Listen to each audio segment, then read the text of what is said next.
Si le Kenya possédait dans le passé des conditions idéales pour la culture du thé, le premier exportateur mondial de thé noir subit aujourd'hui les effets du changement climatique. Depuis quelques années, la hausse des températures, les inondations et la sécheresse détériorent les plantations.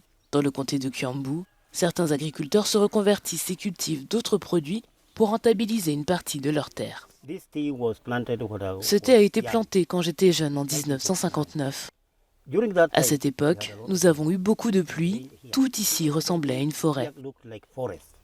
Il y avait donc beaucoup de pluie et ce thé était cueilli 4 fois par mois, tous les 7 jours.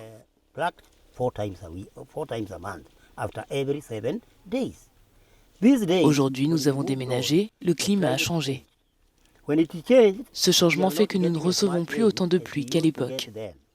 Alors maintenant, au lieu de cueillir 4 fois par mois, nous le faisons que 2 fois.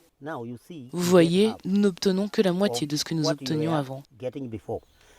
Par conséquent, j'ai décidé de changer avec les temps qui changent et je suis passé aux ananas parce que les ananas n'ont pas besoin de beaucoup de pluie. Selon un rapport publié en mai 2021 par l'organisation caritative Christian Aid, le changement climatique réduira de plus d'un quart les conditions optimales de production de thé au Kenya. Selon certains rapports, d'ici à 2050, la zone de culture du thé ne représentera plus que la moitié de ce qu'elle est actuellement.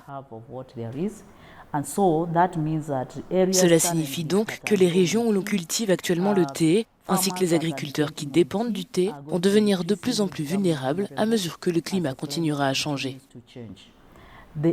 La zone va également devenir inadaptée en termes de sol, d'adéquation des sols et aussi de quantité de précipitations.